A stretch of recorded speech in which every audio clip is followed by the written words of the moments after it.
that's a lot for a closer. 10. You're not a closer anymore if you blow 10 games. I mean, my goodness. That's he's mentally broken too. Like, it's to the point where, like, Dodger fans aren't even mad at him; they're more mad at the Dodgers for putting him out there. Putting him in, right? It's more so. Right. Yeah, it's like, guys, like, he's done. In-game live, only on SportsGrid. To put up a shut-up time for some of these teams that have scheduled nothing but cupcakes, Donnie, to start the season without truly being tested. Are you, right, Miami, they've played ranked teams over and over and over and just beat Florida as well. So, some of these teams like Penn State, what are we going to get from them? The Early Line, only on SportsGrid. Major League Baseball has decided it is time to put balls and strikes not just in the hands of the umpires, but also the robot umpires, as they say. The ABS system is now officially in place starting next season. Now, keep in mind, they're not just throwing this out there. They have used this at the Arizona Fall League, and they've also used it at different levels of the minor leagues as well. Newswire, only on SportsGrid. Everything changed at that point. They went and got Jonquil Jones, and they really had that triple threat monster team. That second year they lost in the WNBA Finals, 3-1 against the Las Vegas Aces. Year 3, they finally get over the top hump. And you can question whether they should have won the title with that foul call late in Game 5 that sent Brianna Stewart to the foul line. Betting above the rim, only on SportsGrid.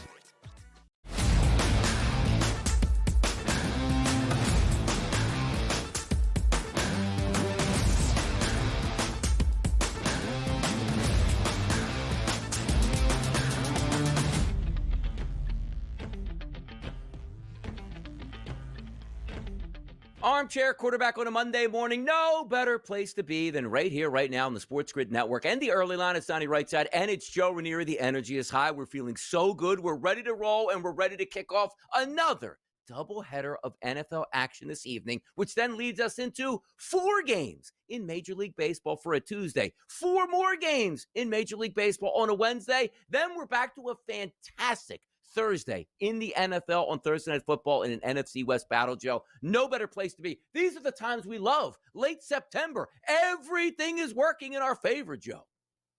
It is what a weekend it was, Donnie. What a week ahead of us. Beautiful. We're under now a month away from college basketball, the NBA, the NHL is around the corner. It is a beautiful time of year here.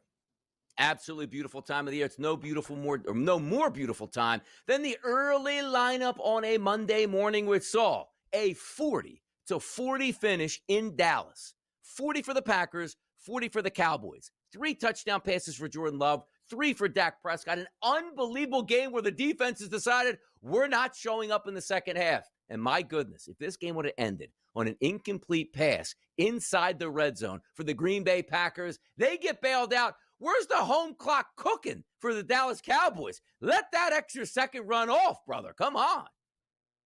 Combined for 925 yards of offense between the Packers and the Cowboys. Again, we already had anointed Green Bay as the greatest defense in the world because Micah Parsons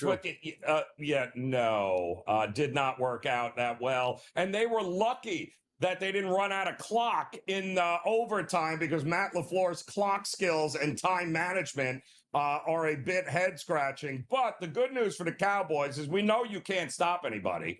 So we know you're going to have to score 40 points a game if you're going to win. And without CeeDee Lamb, looks like Pickens and Dak on the same page, Donnie, rather quickly here.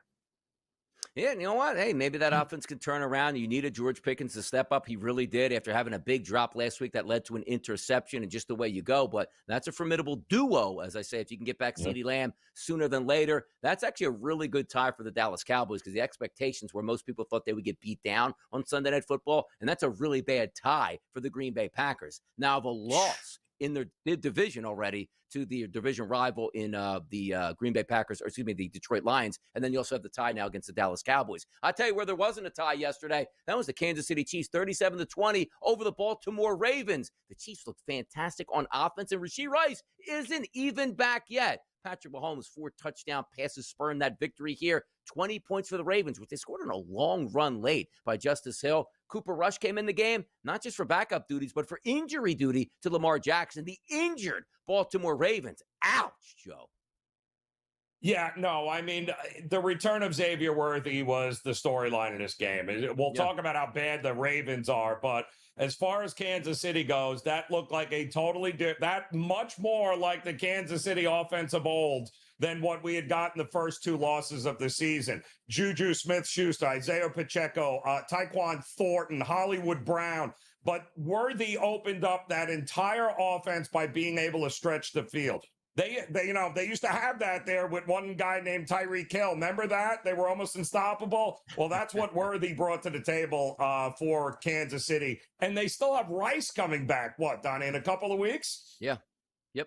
I like what I see out of Kansas City. I thought that was a good building block game. I was close on the team total 23.5. I just went with Holmes, and for a while I was saying, like, man, why didn't they just go over 1.5 touchdown passes? But easily clears his number there. That's the Kansas City we know and love. Big home game, must-win environment. Andy Reid and Patrick Mahomes on point. They got the job done yesterday. I'll tell you who else got the job done yesterday. That was Matthew Stafford. Old man in the sea, bad back, having to come back in this game. Absolutely. They let him throw 41 times, and he had 375 yards and 3 touchdowns. Incredible. A 24-point fourth quarter, which saw this game get 47 total points, but a big-time win for the Rams. Let me give you this little anecdote here. A.D. Mitchell, Adonai Mitchell here for the Colts. 3 catches, 96 yards, and a touchdown, right? No touchdown. Drops the football. Like, this wasn't even a celebration. This was, oh, no, I just fumbled at the half-yard line. Oh, what a brutal spot in the game for the Colts. Remember when Matt Stafford and his back, and we'd be lucky if he played one game, and you remember? Okay. True. Yeah, no. Again, point being, guys, let's not overreact to every little story here, because as far as I'm concerned, the best tandem is got to be Stafford and Puka Nacua, and what these two and how they are capable of absolutely destroying teams' defenses. What do you have, over $170 yesterday? The guy, and that was it. You had one job, Colts. That was not led Nacua. But the problem was you forgot about Atwell, didn't you? And that's ultimately what cost them the game. Don't think I've ever seen this before. The New York Giants beat the Los Angeles Chargers 21-18 yesterday. Giants' first win of the season. They start Jackson Dart 13-20 for 111, but it'll go down as we watch Jackson Dart's first game. Feels like he threw for 500 yards and another 100 yards on the ground. If I would have told you before the game started, Joe, how about this statistic? The Chargers are going to run for 11.7 yards per carry in this game. Is it 63-3 that they end up beating the Giants? No, they lost this football game. That's incredible. And also, Malik Neighbors is down now for the year. The Giants, gutsy performance at home. The defense rose to the occasion. They came away with the victory. Yeah, but from the Chargers standpoint, Donnie, one of the, Neighbors was obviously a story with Dart. But my goodness, they lost Joe Alt, their other tackle that was replacing Slater, who they lost in the beginning of training camp. Now they're down both starting tackles, the Chargers offense. And just like that, oh boy, we could have some issues there with the Chargers moving forward and Justin Herbert's protection. Nah, he's got to protect your blind side there. Got to protect your front side. So that's interesting. But good start by Jackson Dart. That place was electric there at MetLife. They pick up their first win of the season. Don't know how many more wins they're going to get, but it's good to see that their quarterback was able to compete right off of the bat. You know who competed yesterday in the first half? The Philadelphia Eagles offense. You know who didn't compete in the second half? The Philadelphia Eagles offense. Jalen Hurts, 130 passing yards and 2 touchdowns in the first half alone. No passing yards in the second half at this point. He did rush for 9 for 62, which did help them out. The Eagles hang on in Tampa in the heated conditions to improve to 4-0. By the way, Joe, did you know the Philadelphia Eagles last 21 football games, they've won 20 of those games? Incredible.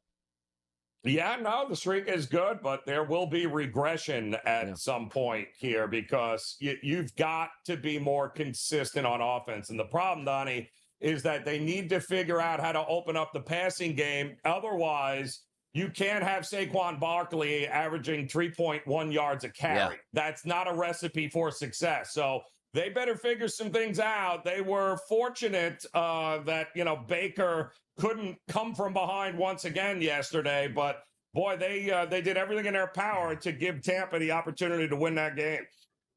They did. Postseason picture is set here in Major League Baseball. And away we go, Joe, with a 4-pack tomorrow. Can't wait to watch it play out. Every one of those games, Donnie, over the next couple of days, going to be absolutely must-watch TV. And when you got Yankees and Red Sox, there is nothing better than postseason baseball. Should be a lot of fun. I'll tell you what was a lot of fun yesterday for Team Europe. The Guinnesses, the pints are flowing, and they're probably still celebrating their victory over the Americans at Bethpage. A spectacular course, phenomenal weather. The crowd was great here, and we almost saw an epic comeback by the United States crew. Just wasn't enough. Why? They just don't play team golf. They had a historic lead, the Europeans, heading into Sunday, and the U.S. tried their best to close that gap, and they did. But lifting the cup, that was Team Europe. Yeah, unfortunately, listen, good news for the TV execs is that it didn't get closed out till after 5 o'clock Eastern time yesterday, when it could have absolutely been over by 2 o'clock Eastern time. So you had to keep watching it, Donnie, which was great for NBC. I'm going to miss it, man. 2 years with Ryder Cup will be fantastic. Again, it's always great theater as it plays out where these golfers really, really care about what goes on that golf course. I'll tell you what we really care about, too, is who's going to be playing in Major League Baseball's playoffs, who didn't make the cut in Major League Baseball. We're looking at you, New York Mets, and so much more on the early line in hour number 2 coming up next.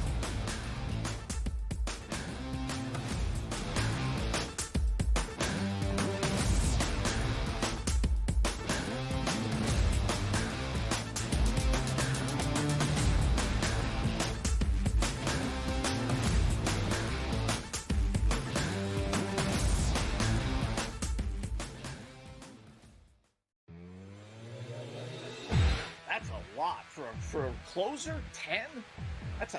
You're not a closer anymore if you blow 10 games. I mean, my goodness.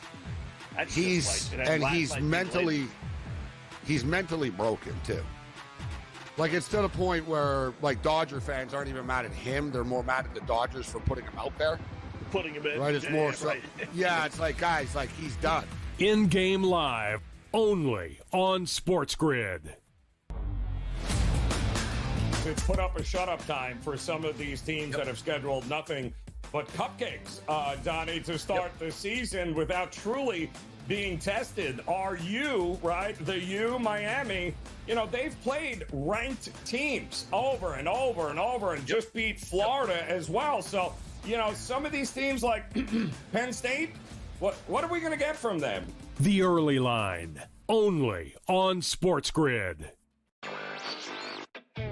Major League Baseball has decided it is time to put balls and strikes not just in the hands of the umpires, but also the robot umpires, as they say. The ABS system is now officially in place starting next season. Now, keep in mind, they're not just throwing this out there. They have used this at the Arizona Fall League, and they've also used it at different levels of the minor leagues as well. Newswire, only on SportsGrid. Everything changed at that point. They went and got Jonquil Jones, and they really had that triple threat monster team. That second year they lost in the WNBA Finals, 3-1 against the Las Vegas Aces. Year 3, they finally get over the top hump. And you can question whether they should have won the title with that foul call late in Game 5 that sent Breanna Stewart to the foul line. Betting above the rim, only on SportsGrid.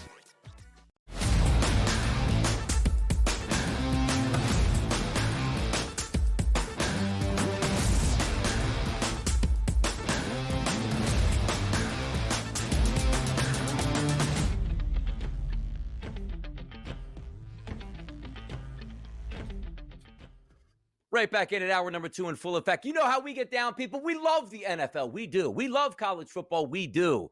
We don't really love the WNBA. We love golf. But you know what we love even more? Afternoon baseball. You don't have it today, people. You're not going to. But tomorrow, 4 games, which includes 2 in the afternoon. The postseason picture is set. And setting the table, the number 1 seed in the National League. That's the Brewers. The number 2 seed, that's the Philadelphia Phillies. The wild card round is going to have the Reds and the Dodgers, followed up by the San Diego Padres and the Chicago Cubs, flipping things over to the American League. The top seed Who would have thought this? The Toronto Blue Jays, the 2 seed, the Mariners, the 3 seed, the Cleveland Guardians taking on the Detroit Tigers in the wild card round, and then the Boston Red Sox and the New York Yankees. The postseason picture is here, and I love it. Yeah, but Donnie, not for nothing here. But can somebody explain?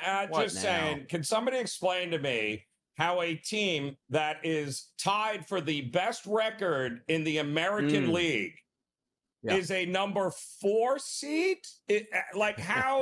How does that work exactly? That okay, so we're penalizing the team that had the best record in the American League. Like I don't quite understand how that works, Donnie. I'm just saying. They got to run the gauntlet now. You got to knock off your rival. Then you got to take down your own division rival. And then it's going to be MVP versus MVP. Cal Raleigh versus the New York Yankees in the ALCS. You know we're setting up this. It's going to write its own ticket here. You know who didn't write their own ticket? $341 million of payroll. Best record in Major League Baseball through June 12th. 5th worst record after that. They would have made the playoffs, as his tweet says, because why? They just needed a win on Sunday versus Miami, and they couldn't beat the Marlins, who have like a $50 million payroll. The Metropolitans are out, but hey, guys, did you see Juan Soto's great season? Then he playing too well in the Big Apple today.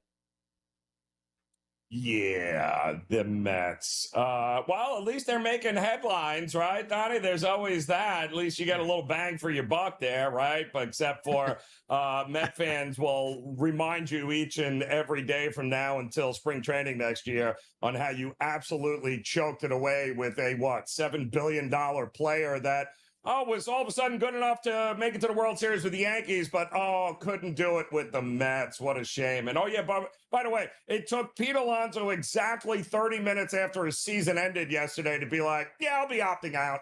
I'll be getting out of here as well. So sounds like things are off to a bang of an off season for the Mets already. Raise that payroll. They didn't pay enough, Joe. Put another $50 million on there. Maybe get Kyle Schwarber at $60 million a year next year for the Mets. Really stick it to the Philadelphia Phillies and try to make the playoffs next year. The Mets are out to the surprise of, I don't know, basically no one. But also, it felt like a home game yesterday down in South Florida where the Mets fans left that going like, how the hell are we out of the playoffs here? There's like 3 Marlins fans here, just the way it is. But how about the Blue Jays and the Yankees coming down to the final game of the season, the champions in the East? That's the Toronto Blue Jays, Joe. How about that? Yeah, first time since 2015 there? Listen, good deal. But again, you didn't finish with a better record. You just, you had the tiebreaker. So congrats. But I don't know, Donnie. I'm not necessarily, and you know this because you're a Phillies guy. Yeah. Really having this time off the Yankees are rolling right now on an 8-game winning streak. I don't know that I would have wanted them all of a sudden taking time off here, no? Yeah, every sport, you love time off because you let the bones heal and the body heal in the NFL. Like, what do we always talk about? Like, hey, coming off a bye, they should be ready. Or there's only one bye in the playoffs in the NFL for each of the conferences, and what a massive advantage that is. But Major League Baseball, like, you're traders of habit here. You want to get in the box. Like, well, throw a simulated game at you. That's not the same thing as facing the 99-mile-an-hour fastballs from guys coming out of the bullpen. Just the way it is. I'm with you sometimes. If you're hot, you want to keep playing. If you're injured, you don't. But in Major League Baseball, how many times do we see that next level, like the NLDS and the ALDS? It's like, wait a second, this team just got hot and knocked off the division favorites. Make it make sense. Sometimes it doesn't. But how about the AL Central champions? This doesn't make any sense. It's the Guardians. Left for dead around the deadline. Players being suspended. They're dead in the water. 15.5-game lead. They erased it and won the division. Holy moly, Guardians. Absolutely epic story. And again, to have had that many 9 games in 17 days, and they absolutely demolished the Tigers. And you're right, Donnie, it's all about timing, right? You got the Tigers at a point in the season where the wheels started to fall off, and at the most epic of times, too, where the pressure, it just got to the Tigers. And while, yes, you got to be in it to win it, how much confidence could the Tigers possibly have going into this series here against, of all teams, the Guardians? Absolutely incredible. But now we get to take a look at, since we have the playoff set here, the teams that we know will be in it, the teams that we thought would be in it, not in at this point. the World Series odds to win it all. It's the Philadelphia Phillies right now at a plus 410 price, followed by the Mariners and also the Dodgers at plus 500. The Brewers and the Jays and the Yankees sitting there at a plus 850 price. The Fighting Phils, the leaders in the clubhouse, at least on the odds board, Joe. Yeah, there is some interesting numbers there, Donnie, to say the least. And ultimately, my question is, will one of the or two of the top spending payroll teams in Major League Baseball, like last year with the Yankees and Dodgers, will we have that again this year? Or will the Brewers, the Reds, or the Guardians who spend no money, will they actually represent in the World Series? Upsets, and more upsets. We'll see if we get them in the postseason. But if we take a look at the pennant odds, starting first with the AL, it is the Mariners at a plus 200 price. And I do agree with that. I really like the Mariners. Good starting pitching, good bullpen here, power bats in that lineup, followed by the Blue Jays, Yankees, Red Sox, Tigers, and the Guardians at 9-1. The Guardians, maybe the hottest team in baseball at a 9-1 price there, Joe. Can they still catch fire in the playoffs? I still don't know. How is it they're 9-1, but the Tigers are less money? Like, I don't get that. The Guardians have owned the Tigers. They will likely continue to own the Tigers in these next couple of games. Why not? I mean, they could very well be the story of the year, Donnie, that nobody's talking about. How about the NL pennant there? The Philadelphia Phillies at a 2-1 price here to win that. The Dodgers at plus 290. The Brewers not getting a lot of respect at plus 370 is the number one overall seed, followed by the Cubs, Padres, and the Reds, Joe. Well, it won't be tying any money up with the Reds, I'll tell you that, Donnie. But the Brewers do seem like a pretty good value play. Let's take a look at some of these series prices next, right here on the early line.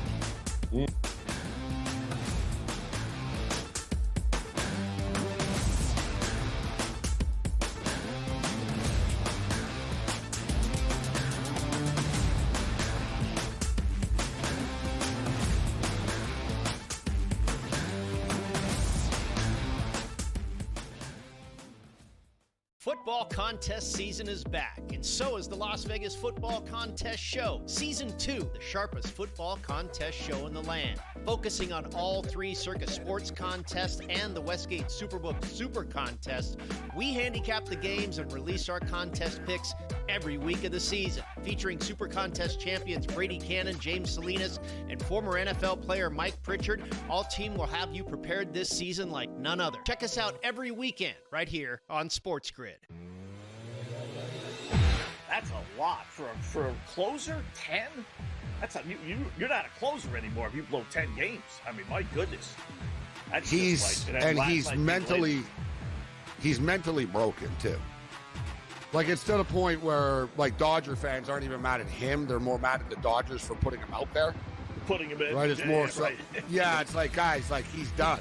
In-game live, only on SportsGrid. Major League Baseball has decided it is time to put balls and strikes not just in the hands of the umpires, but also the robot umpires, as they say. The ABS system is now officially in place starting next season. Now, keep in mind, they're not just throwing this out there. They have used this at the Arizona Fall League, and they've also used it at different levels of the minor leagues as well. Newswire, only on SportsGrid. MVP hopes, as far as my eyes can see, out of here. No way. No way. Not with what I'm seeing around this league right now. Josh Allen should be in front of him. He is. Herbert should be in front of him. He's not just yet. Jalen Hurts should be in front of Lamar Jackson. People may not want to hear that, but it's true. Jordan Love is in front of Lamar Jackson. That's a pump the brake special. Come on now. Game time decisions, only on SportsGrid.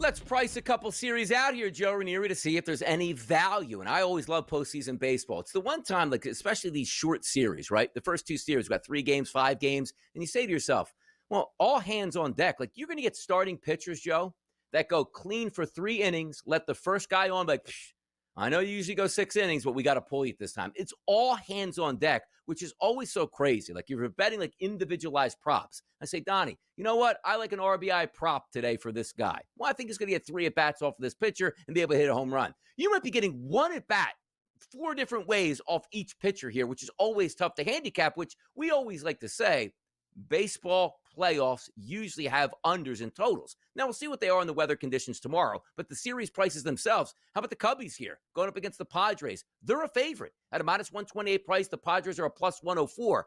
Are we foolish, Joe, for taking a lot of favorites in the playoffs? Or should you just say these two teams are good? It could go either way. Just give me the dog price. How do you play Cubbies and the Padres? Well, it's funny that because when you look at these 4 series, and there's 2 of the series are priced as pick 'em, basically coin flip games, which is crazy, right?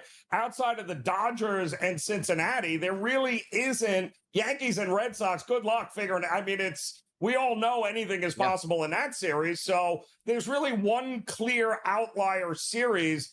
And I'm sorry, but the Cubs, do we trust this pitching? I don't. I think the best bullpen in baseball is owned by the Padres, who can throw a guy out there, like you said, for 2 innings and just rotate a whole bunch of guys that are unhittable the rest of the way through. I don't trust either offense. I think we're going to get a lot of unders here, but to me, the edge is Padres all the way here, simply because they can beat you in a lot of different ways coming out of that bullpen. Yeah, again, day game there at Wrigley should be fun to watch at a 3:08 start. That'll get underway tomorrow. But usually, like, we have seen major upsets in the Major League Baseball playoffs the past couple of years because of this new format. Usually, this is why the NBA goes, hey, we're going 7 games all the way through. We want the best teams to evolve through each series. That doesn't happen in baseball. You get one team that just stays hot, steals game number 1. Now you get to win 2 games in a row against a team that's hot, and you're going to have that 3rd game, still in your own building, but the pressure really would ramp up. Understand this, though. The Reds against the Dodgers, minus 245, and the Reds at a plus 190 price. Do we give them a puncher's chance for the Reds, or are they just going to get punched out, Joe, in 2 games? No, they're going to get punched out in 2 games. It's going to be over. It's not even going to be quick. And again, we had mentioned earlier in the spread lines, Donnie, that the difference, although the pitching is about, the numbers are similar. It's not similar when it comes to offensive production. You're talking about a Dodgers team that, had outscored them by 100 runs on the year. They dominated the season series. It's just too much offense, consistent offense, and ways to beat you. That, let's face it, the Reds have been the most frustrating team all year. They'll score 12 runs and go 3 games and score 1 run. That's exactly what they have. They couldn't even win yesterday with the Brewers having nothing to play for. So, I think the Dodgers win this one easily. Yeah, here's the tough part about it as well. Like, usually in a playoff series, Joe, you get like, okay, you get your home games, we get ours. In the wild card round, the wild card team has the home games. Like, this is a 3-game series at Dodger Stadium no matter what. It's like, hey, if they can split the first 2, Joe, and you get back to Great American Ballpark in game 3, that's going to be exciting. No, that's not the case. All 3 games for the home team. That's your advantage in this one, and we'll see how that plays out. How about the Tigers and the Guardians? I mean, we just saw the series heading down the stretch, and the Guardians dominated it. Roughly a pick 'em. Tigers, minus 114, Guardians, minus 106. And again, all 3 of these games will be played in Cleveland. Yeah, and again, if momentum is a thing, Donnie, and you believe in it in Major League Baseball, and we all know it's real, I don't know any team that limped through the second half of the season and into the postseason. We're talking about a Tigers team, Donnie, that went 7-17 in September. 7-7. How in the world do we think they're going to flip a light switch and all of a sudden now that we're here, we're going to turn? No, you're not. I don't think it goes well for Detroit at all. And that's why you're seeing some of these price points. Like, if you have a de facto push, let's just say, between the Cubs and the Padres and the Tigers and the Guardians, and all 3 of those games on their home field, it's interesting to see how these price points are laying out. The Yankees minus 188. Yeah, the Yankees are in a home series expected to win against the Boston Red Sox. Do the Red Sox have a fighting chance in this one, Joe? Well, to me, I think game 1 is huge here. The Yankees have yet to beat Crochet this year. The numbers are crazy, but they're going to need Fried to pitch like a number 1 and keep him in the game and hopefully get to the bullpen. And I think that's the recipe for the Yankees. Big game. Baseball starts tomorrow. Doubleheader on deck tonight in the NFL. Joe and Donnie break it all down next on the early line.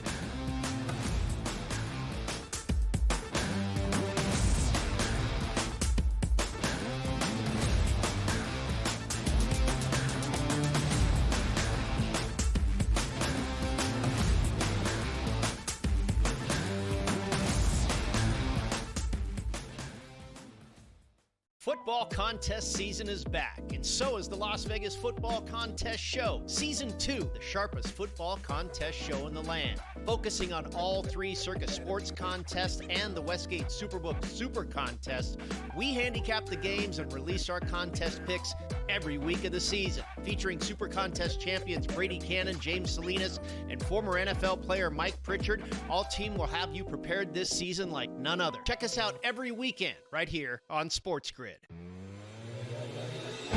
That's a lot for a closer. 10. You're not a closer anymore if you blow 10 games. I mean, my goodness. That's he's mentally broken too. Like, it's to the point where, like, Dodger fans aren't even mad at him; they're more mad at the Dodgers for putting him out there. Putting him in, right? It's more so. Right. Yeah, it's like, guys, like, he's done. In-game live, only on SportsGrid. Major League Baseball has decided it is time to put balls and strikes not just in the hands of the umpires, but also the robot umpires, as they say. The ABS system is now officially in place starting next season. Now, keep in mind, they're not just throwing this out there. They have used this at the Arizona Fall League, and they've also used it at different levels of the minor leagues as well. Newswire, only on SportsGrid. MVP hopes, as far as my eyes can see, out of here. No way. No way. Not with what I'm seeing around this league right now. Josh Allen should be in front of him. He is. Herbert should be in front of him. He's not just yet. Jalen Hurts should be in front of Lamar Jackson. People may not want to hear that, but it's true. Jordan Love is in front of Lamar Jackson. That's a pump the brake special. Come on now. Game time decisions, only on SportsGrid.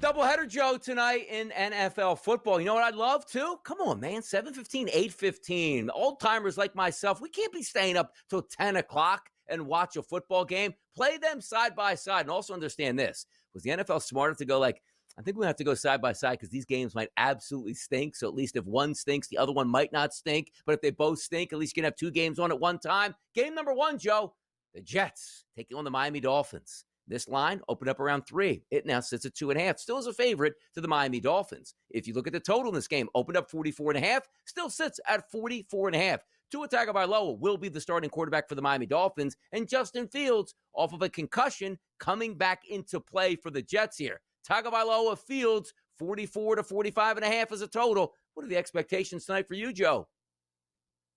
Again, Donnie, there is a clear pros versus Joes situation in this game here tonight. You've got nothing but tickets coming in on Miami at home with Tua, and obviously the Jets have not looked great.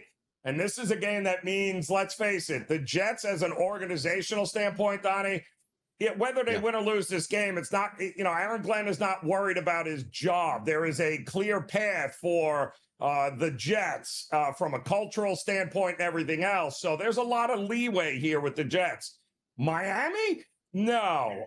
You lose this game here tonight, Miami, and it's probably over for Coach McDaniel there and company. And it should be anyway. We all believe it's, it's dead man walking here. And who can blame him? But the public loves Miami, and I don't think anything is redeemable. The Jets are finally healthy. The Jets can run the ball. The Dolphins can't. You got a 44.5 total here in a spot, and we can't get this thing to a field goal. And I don't think it's going to get to a field goal. And I think that's because the Jets alone time of possession, and the Jets are a much more cohesive group right now than what the Dolphins are. And you can't trust the Dolphins to do good things, even on a Monday night here. That entire organization is in disarray. Yeah, losing 4 games in the month of September. One of these two football teams is going to do that. And also, like the city of Miami, like, hey, you know what? Just leave the Hurricanes at Hard Rock. Go to Lone Depot or go to FIU, Miami, like the Dolphins. Just stay out of things at this point. But they are the favorite tonight. And Tua Tagovailoa is passing props compared to Justin Fields. 236.5 is a live number for a passing prop for Tua. 186.5 is a live number for Justin Fields. The touchdown prop also listed at over 1.5 touchdown passes for both these guys, Joe. Just the juice a little bit different. Tua minus 132, Justin Fields plus 172. So let me just ask you this question. The expectations for you out of Justin Fields tonight are what? Don't turn the ball over, period. Do not turn the ball over. Be a game manager. Do what you need to do. Don't make it, 186.5 yards tells you exactly what this is all about here. Yeah. And I think that's it. They're going to pick your spots and let the power running game of the Jets do what other teams have done to the Dolphins. If you can't stop any and that defense has to be out on the field most of the game, good things will happen for the Jets here. There's only one guy on Miami that you have to worry about stopping, Donnie, and I think the Jets will do a pretty good job with that. Touchdown scoring market tonight. Only one guy, Joe, minus money. That's Devon Achane here for the Miami Dolphins. After that's Tyreek Hill plus 115, Breece Hall plus 145, followed by Wilson and Waddle. If I was playing this game, because I always like the touchdown double up, typically with plus money, but I got to tell you, I would be relatively surprised if either Devon Achane or Breece Hall doesn't score a touchdown. So if I'm going for two of them, I'm just taking the two running backs, Joe. Minus 135, plus 145, and see what happens. Yeah, it's not a bad way to go. I mean, listen, the HN, you got to figure both out of the backfield catching and rushing, not a bad look. But Breece Hall, to me, is the guy in the red zone that's going to get the opportunities here. So at plus money, I don't mind backing him either. He'll be the workhorse for this Jets team here tonight. Denver Broncos 1-2, needing a victory here to try to keep pace with the other teams in the AFC. They're going to take on the Cincinnati Bengals, which they were 2-1. Hey, we're going to play Minnesota. Can we get a victory there? They got hammered. They still have a winning record, but heading into this game, they're not the favorites and by a wide shot. But by the way, opened up at 8.5 price point as a favorite towards the Broncos. Most outlets now, Joe, showing 7.5 across the board. That total, 44.5. Browning's going to get another start again, going up against Bo Nix. What are your feelings about the awful performance you saw last week from the Bengals? Can they at least improve and keep this game competitive? Don't turn the ball over 5 times. That's a good start here. But the problem is, it's not Jake Browning. That's not the problem here. He's a capable backup quarterback and has shown that. The problem is the Bengals' offensive line, again, is in total shambles. They're going to be starting 2 rookies on the offensive line at the guard position here tonight. I mean, it's not good. And if it's one thing we know about Denver is defensively, they're going to own you in the trenches, which means that Cincinnati's not going to be able to run the ball, not that they could anyway, and Browning is going to be under total duress the entire time. You don't have to love Nix and the offense of Denver to love this Denver defense in this matchup here, which I believe will dominate the line of scrimmage and give them an opportunity to win this game. You look at the quarterback props here. If you go side by side, Bo Nix is passing prop 218.5 live. Jake Browning 219.5 on the live number. Both of these guys, of course, listed at 1.5 touchdown passes. The juice a little bit different. Bo Nix a minus 114 and Jake Browning at a plus 172. And again, last week they were so poor against the Minnesota Vikings on the road. They're on the road again. The only way you can go is up because it just can't be that bad. But, Joe, as you pointed out, you can't turn the football over. But it just seems like Jake Browning will throw touchdown passes and will throw maybe touchdown interceptions going the other way. If we look at the touchdown prop scoring market tonight, I do like J.K. Dobbins. I think it's a pretty good shot where that's a bad defense. We'll have multiple chances in the red zone. He gets one of those. But if you take a look at the plus money numbers, Chase Brown plus 130, Cortland Sutton plus 130, Jamar Chase plus 175, R.J. Harvey plus 240. Looking at soon going some pay dirt action, Joe, where do you go tonight?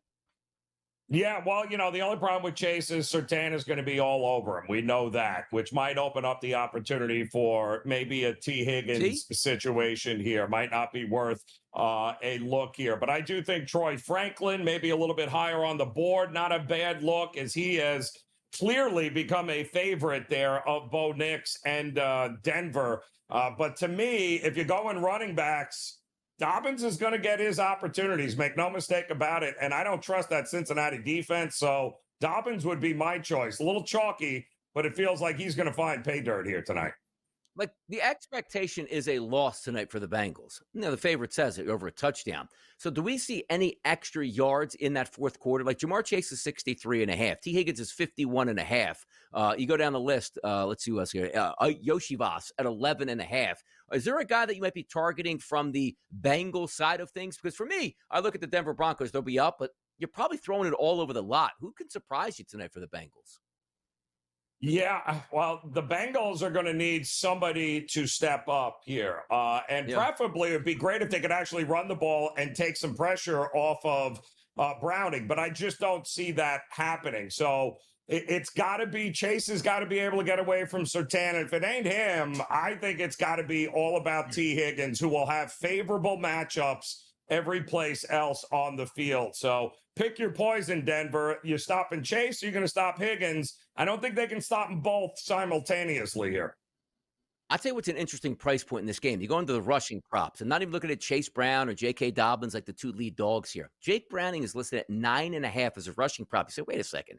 Game number 1 against Jacksonville, 1 carry for 1 yard on the quarterback sneak. Game 2 against Minnesota, 1 carry for 3 yards here. Why would it be 10? Are we looking at, Joe, that offensive line is so bad that he's just going to have creases where he has to run and get out of there? Because for a guy that doesn't average much yards, getting the 10 marker, it seems like an easy but maybe hard contribution. I actually think he gets it, Joe. Give me over 10 for Jake Browning on the ground tonight. Let's surprise the people. He will be at times running for his life, Donnie, so it's not a big ask, that's for sure, with that number. And by the way, this just in, I'm getting something in my ear right now from the producers. Oh, James Franklin just signed a 7-year extension to make him the highest paid college football coach in the country. Because why? They lost another football game that they probably should have won. Let's talk college football next. What happened over the weekend? We'll get you caught up.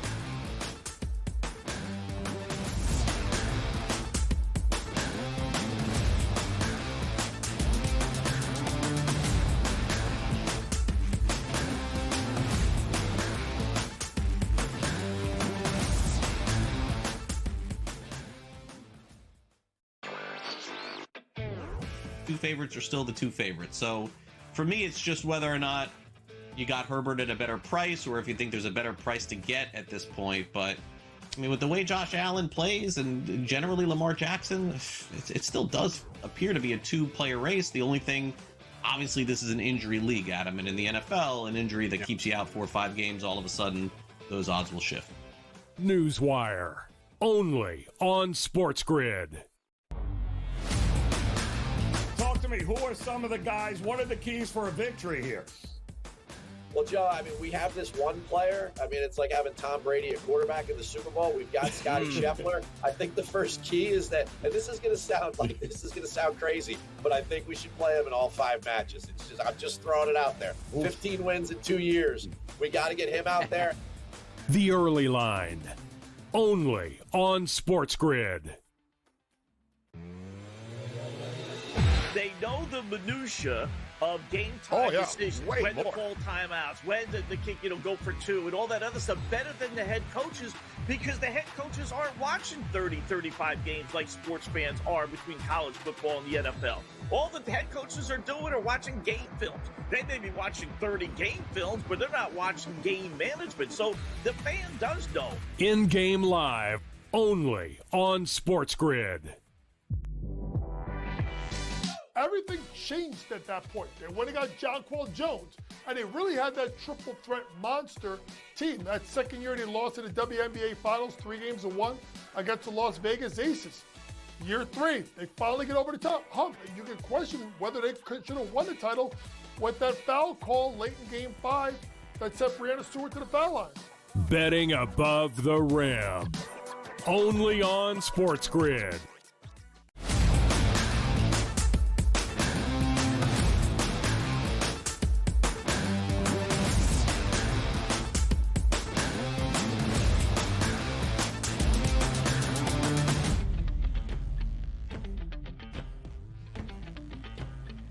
It was a furious comeback for the Penn State Nittany Lions in the whiteout, 100,000 plus, waiting in Happy Valley to finally knock off a good football team. Final score 30-24. Yeah, it wasn't Penn State, people. It was Oregon getting the victory, going West Coast to East Coast and inserting their dominance in the Big Ten. A fun game to watch, but not an unlikely outcome. We're used to this outcome, watching Penn State in a big football game not win that big football game, Joe. Listen, we saw the look-ahead line, -6 Penn State. It got down to 3.5.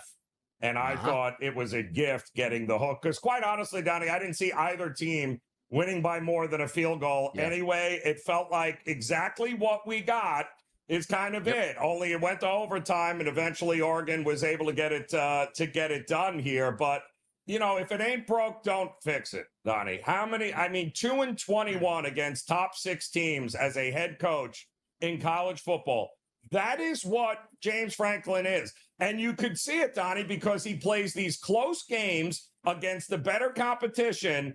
And you can see him on a sideline. He looks like a deer caught in the headlights. And he did again against Oregon and Lanning. And they ended up paying for it. So to me, I think it's a reflection of the head coach because it seems like all the players that he keeps getting can't seem to make the big play when it matters the most. And who else is there to look at? I mean, what are the chances every year the players that are great against everyone else can't rise to the occasion when it matters the most in these big games? How about this saying in the South here? Roll damn Tide. 24-21. Alabama victory over the Georgia Bulldogs. Ty Simpson, 24 of 38, 276 and 2 touchdowns. He was the star. The resurrection of the Alabama program in 2025 with a big victory over a top 5 Georgia Bulldogs team. So it's not a Saban thing. It's it's just an Alabama thing, Kirby Smart. You can't beat Crimson Alabama. Period. At home, another game. It was a great game there, but to me, I thought it was pretty clear the better team from start to finish there was Alabama. And even with their young quarterback on the road, they made the plays when they needed to. And give Kalen DeBoer a lot of credit. He loses that game. That could be all he wrote there in Alabama. So that was a big win for him. It was a big win. Staves off that until next week or the week after where they want to fire him again. He can at least live comfortably in Tuscaloosa this weekend. How about this? Why do we have to play games at 11 o'clock and 12 o'clock? We're in the Big Ten. Well, the reason why you left the Pac-12, you dummy, you caused this situation. You're going to play a ton of noon football games. Who are we talking about? USC. Stop the madness. They go on the road against an Illinois team that got shattered the week before and lose 34-32 on a walk-off field goal. Wow, we have to play an early game. We lost. Not fair. Yeah, well, that's Lincoln Riley, period. I mean, anytime he has to travel outside of the Western time zone, he's an absolute mess. But USC did just an amazing job, again, of shooting themselves in the foot in that game there. They had plenty of opportunities to win that game and ultimately couldn't get a stop when it mattered. And kudos to Illinois for bouncing back. But USC, my goodness here, they can put up points on anybody, Donnie. That offense is quite crazy. How about putting up points on anybody? The Notre Dame Fighting Irish. Wake up the echoes. I called it. After they started 0-2, Joe, they will make the college football playoff. Number one, C.J. Carr is going to get better from a week-to-week spot. They didn't trust him in game number 1, half number 1 against Miami. Sort of woke up in that second half. 20 of 30 for 354 and 4 touchdowns. Price and Love is probably the best combination of running backs in America here. The Irish will run the table. The Irish will be in the college football playoff. And by the way, Sam Pittman, looks like that house is for sale, brother. Come on. No, it is, because they fired him right after this debacle in Fayetteville. And we kind of knew it was coming because Notre Dame clearly was not happy with the 1-2 start to the season. And they took out a lot of frustration. They were, even with that game blown out, they're going for it on 4th down, Donnie. They're throwing bombs. Like they had no mercy there for Arkansas, nor should they, because Arkansas can't tackle team. They have literally not gotten better. They've got great athletes, great players, a good quarterback, and the fundamentals of Arkansas are out the window. So a change had to be made, and boy, it was made. But I'm with you. I love Carr. I think this offense could be the best Notre Dame's had in years. They can run it. They can throw it. That was a lot of fun on the road in SEC territory. They handled their business here. How about an SEC territory in the Grove? Ole Miss, 24-19 victory over LSU. But if your backup quarterback looks as good as Chambliss does, I mean, Lane Kiffin's doing something right, at least in the recording range. 39 pass attempts, 314 in the air, 71 more yards on the ground, and a victory for Ole Miss. It's a fun football team now, 3-0 in the SEC, looking to do even more damage. Yeah, top 5 team now here, Ole Miss, and well-deserved because listen, the idea that Lane Kiffin's offenses are pretty impressive, that's not the thing. Yeah. It's the defense, to me, that is very impressive for Ole Miss and underrated. So what happened to Nussmeier and the offense of this vaunted LSU team with, you bring a 30-year-old quarterback back and it's like, oh, yeah, they're going to like this offense is awful, Donnie, of LSU. By the way, Weeks must have gave away all the secret passwords there over to the daughter of Lane Kiffin. Didn't work out that well. Maybe there's a little breakup in the forecast coming up soon, but a good win there, obviously, for Ole Miss at home in this spot. If we take a look at the national championship picture, Ohio State, 5-1 price. Nice victory, by the way, going out on the West Coast and handling their business in the Pacific Northwest against Washington. Oregon, a plus 550 price. You saw them with that big victory over Penn State. Texas at 7-1. Alabama back at 8-1. And stop disrespecting my Miami Hurricanes at 13-1, people. Stop the disrespect. Well, this should be an interesting one coming up this week then, because Florida State was in a ultimate letdown spot on Friday, Donnie. They got let down as Virginia gets it done. But now the attention's on Miami at Doak Campbell. This, to me, is a absolute huge spot for the U. Could be that number 2 team, number 1 Ohio State, number 2 Miami on a collision course. That reminds me of years ago with Coach Coker and company there, doesn't it? Larry Coker and the boys. Hey, maybe bring back Kyle Wright, see if he can sling some touchdown passes. How about what was the backup? Kirby? What was Kirby's name? What's Kirby's last name? He went to end up going to Baylor at that point. We got more hot topics, including bye, best bets. Clean them up, baby. We'll be right back.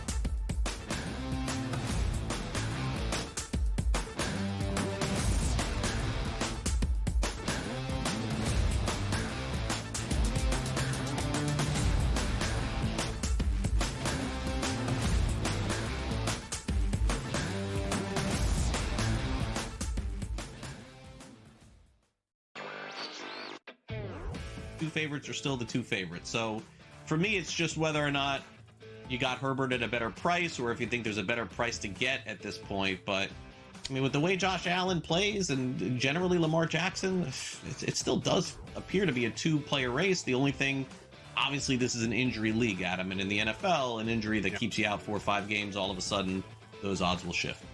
Newswire, only on SportsGrid. Talk to me. Who are some of the guys? What are the keys for a victory here? Well, Joe, I mean, we have this one player. I mean, it's like having Tom Brady at quarterback in the Super Bowl. We've got Scotty Scheffler. I think the first key is that, and this is going to sound crazy, but I think we should play him in all 5 matches. I'm just throwing it out there. 15 wins in 2 years. We got to get him out there. The Early Line, only on SportsGrid. They know the minutia of game time decisions, when to call timeouts, when the kick, go for 2 and all that other stuff better than the head coaches, because the head coaches aren't watching 30, 35 games like sports fans are between college football and the NFL. All the head coaches are doing are watching game films. They may be watching 30 game films, but they're not watching game management. So the fan does know. In-game live, only on SportsGrid. Everything changed at that point. They went and got Jonquel Jones, and they really had that triple threat monster team. That second year they lost in the WNBA Finals, 3-1 against the Las Vegas Aces. Year 3, they finally get over the top hump. You can question whether they should have won the title with that foul call late in Game 5 that sent Breanna Stewart to the foul line. Betting above the rim, only on SportsGrid.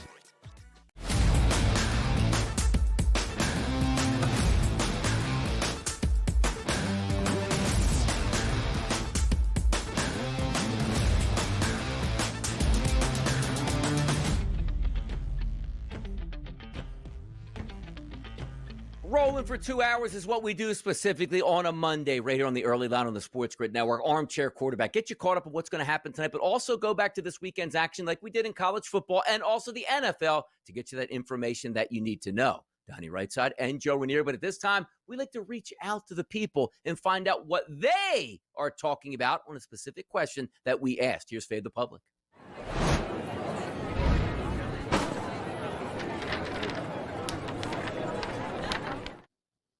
Doubleheader on a Monday night in the NFL. Who says no? Not me, not Joe Ranieri. And here's the question that we asked on our SportsGrid account on X. If you're not following it, you're doing something wrong because we ask questions on a day-to-day basis to get your feedback. The question that was asked today, and the answers we needed were, what is your best bet for tonight's Monday Night Football doubleheader? 4 options. Miami -2.5, the Jets +2.5. Game number 2, the Denver Broncos -7.5, and the Cincinnati Bengals +7.5. For me, Joe, I actually went Dolphins -2.5. Home team, off a break, should be able to beat the Jets. Don't love it, but that's where I voted. But the public, their favorite pick tonight, Denver Broncos -7.5. What do you say, Joe? Yeah, no, my best bet would be with the Jets here. So I am in agreement here because Miami is this is not a team or an organization that seems to be on the right track. Both teams dealing with injuries on the defensive side of the ball, but I trust Aaron Glenn to figure some things out here on the defensive side of the ball more than I believe McDaniel's going to figure anything out with the Dolphins. So, yeah, I'd take the 2.5 points, and the public loves Miami, but we ain't getting a field goal here, Donnie. It will never get to -3 as far as I can see. Stephen Ross, owner of the Dolphins, Joe, before that game against the Buffalo Bills, goes, look, I'm not really looking to fire anybody at this point. Like, I'm going to need some, relative results. They got some results. They played close to Buffalo, and he survived another week. Is there a chance, Joe, that the Miami Dolphins at home on Monday Night Football lose to the Jets, that McDaniel will be fired after this game? Is there a chance of that if they lose? I think it's how they lose, Donnie. I think that's the big thing, is how are they going to lose this game here? Either way, it's not looking good for the Dolphins and him anyway moving forward. So, maybe you just wait until the end, let it play out. I mean, who are they beating anyway, the Dolphins? Let's be realistic here. So maybe it's just that, let it play it out and you're good to go, unless they get absolutely blown out by the Jets tonight. Yep, we'll find out the way it goes. We'll see those 2 games finish tonight. But also, you know what the time of the show is? It's bye. It's Joe and it's Donnie. We are absolutely red hot right now. Bring on the picks, people.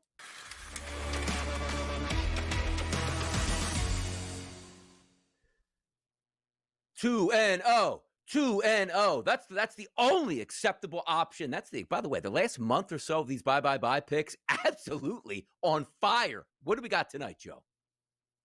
All right, so Donnie, listen, these are 2 Monday Night Football games in perfect teaser position, and here's why. Yeah. You've got 2 games, 1 game with the Jets and Dolphins in which I can get over a touchdown, and here's the key. The total is 44 points. So I've got a low total, and I'm getting over a touchdown. In fact, 8.5 points by teasing the Jets up. I will do that because I think the Jets are a live dog anyway. And then the Broncos. I am not running to the window to expect them to win by more than a touchdown against anybody. But at home tonight, I do believe with that defense, they will win this game. So teasing them down to 1.5, again, in a total game that is 44.5? Low total, just asking Denver to win. I like the 2-team teaser tonight. We like to keep it simple here on this program every morning and pick winners here. I'm going to tell you about J.K. Dobbins. How about this? Game number 1 against the Titans, 1 touchdown. Game number 2 against the Colts, 1 touchdown. Game number 3 against the Chargers, 1 touchdown. Your boy DRS, J.K. Dobbins tonight, anytime touchdown market at a -140. He scores again tonight, and we cash in this ticket. Joe and Donnie say, don't overthink things here. Take the obvious, grab the low-hanging fruit. Let's win another bet here and go 2-0 tonight. I'm confident tonight, Joe. The stars are aligned once again to get this weekend started in style, and I do believe we're getting a 2-0 tonight. I really believe that. I agree, Donnie. I think these games might be a little bit closer than those that think they're going to be, but ultimately, you got 2 games on Monday Night Football, Donnie. You got to love it. No, I absolutely do love it. You know what I love too? You watch the 2 football games tonight. You go to sleep. You turn on your television. You tune in to SportsGrid. You watch the early line. They go, whoa! They're talking playoff baseball in Major League Baseball tomorrow afternoon. It's the only way to do it, people. For Donnie Rightside and Joe and Erie, thank you for tuning in to the early line. We'll do it once again early tomorrow morning. See ya.